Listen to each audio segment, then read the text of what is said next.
morning, ladies and gentlemen. I'm meadsy69. Welcome back to the channel. In today's video, we are now at tier 7. We're at tier 7, where we take a look at my top 5 favorite tanks in tier 7. And again, just like tier 8, for me, this was quite easy. But like, you know, it was also quite difficult because there's so many. There are so many good tier 7s out there, but I think with the 5 I've gone with, I'm happy with the 5 I've gone with, you know.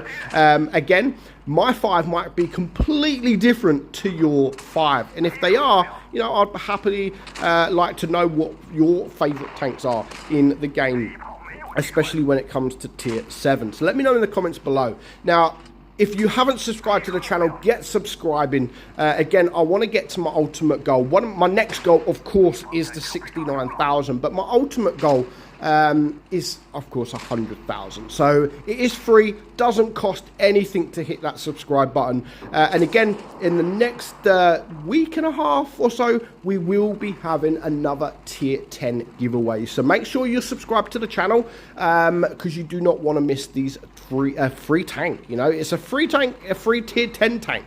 But coming in at number 5 is the Type 62 Dragon. Now, I've always said this isn't the best tier 7 tank, and it's never been the best, but I think this is definitely the best value for money that you'll ever spend. It's a very, very good tank, and you can normally pick this up for around 5k gold. Very, very good price, and you're definitely going to have fun when playing the Type 62. So definitely in there at number 5. Moving on to tank number 4. And we've gone with the T29. Now, the T29 is, some people will love it, some people will hate it. I love it. I think it was an all-round fantastic heavy tank. You've got the armor. You've got, you know, it's just a beast of a tank. It really is. You can bounce almost anything. If you're hiding your lower plate, you can literally bounce almost anything. I mean, here now, we're down to a one-shot, but yet we are still getting bounce after bounce after bounce, and we somehow managed to stay alive for a little bit longer. But I think it's definitely one of the best tier 7 heavy tanks to grind. I think overall that the line is pretty decent. Like the whole line for the T29 is a very, very good line to grind, and I think it's brilliant. You know, it really is. It allows you to learn a few things, especially sort of in the hold down area, because your turret is so good. And once you learn how to play the T29, it will also teach you how to play other tanks, you know, even tank destroyer like the T30. The T30 is pretty much the T29, but tier 9 and a much better gun. The turret is pretty much equal, and also it allows you to learn other tanks. The tier 8 version, the T32, is actually better than a lot of people give it credit for. And then, of course, you've got things like the E5 in tier 10. So I think it's a brilliant, brilliant line to grind. It's a fantastic tank, and it is my number 4. Moving on to my number 3. Now, my top 3, my next 3, this and my top 2, were very, very easy. Very easy. Like, even before I started making sort of the videos, when I was looking at tier 10, I already knew my top 3 when it comes to tier 7s. Now, I've gone with the Annihilator. Now, the Annihilator is a very, very good tank. When it was first released, it was considered overpowered. And I can totally understand why. It was actually better than it is now, to be fair. Now, when I was playing it, I was struggling a little bit with it, and because I haven't played it for so long, I'm like, this doesn't feel like the Annihilator of the old days. Now, you did used to have the extra speed boost on this thing, which made it even better, so Wargaming have got rid of that. And I just think people can deal with it a lot easier than they have. You know, I'm not getting really too many bounces. The armor's okay on the turret. It's not the best on the whole. But overall, I still think it is a fantastic tank when played correctly.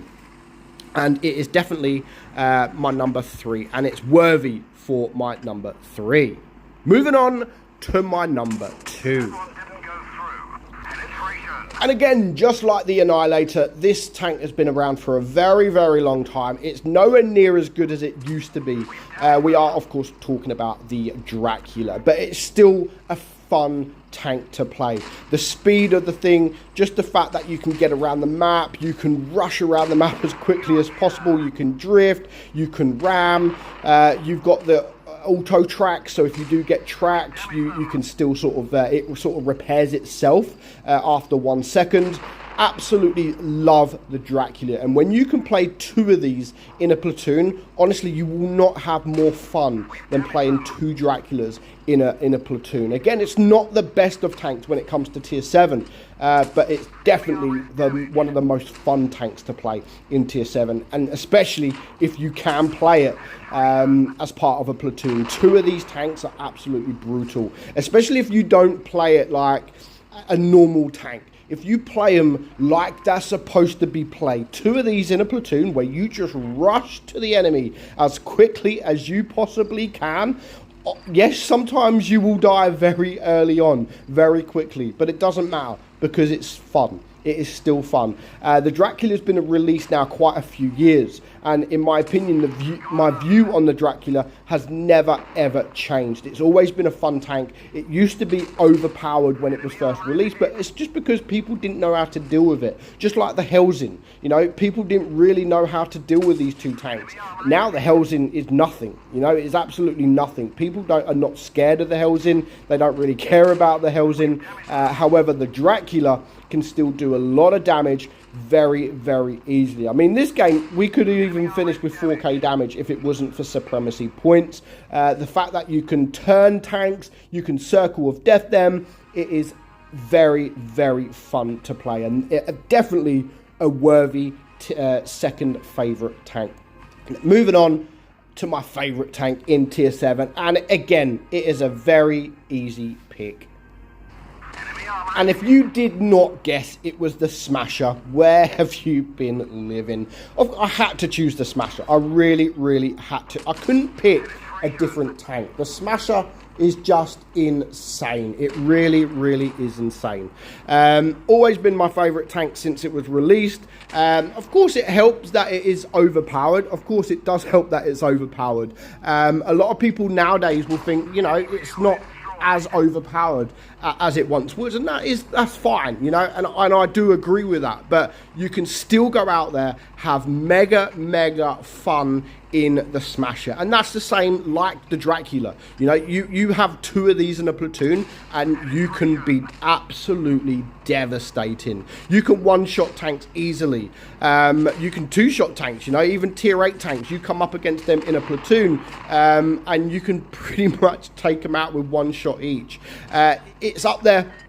It's one of my favourite tanks in the game to play. I know it's tier 7 and I know it's OP, but it's still up there. It's still one of my go-to tanks just to have a little bit of fun to. You know, if I don't care about win rate, I don't care about damage, I just want to play the game for a bit of fun, the Smasher is a tank that I would definitely go to. So let me know in the comments below, is there any of my tier 7 tanks in my top 5 that is also in your list? Let me know in the comments below, and if there's something different, also let me know. What is your favorite tier 7 tank?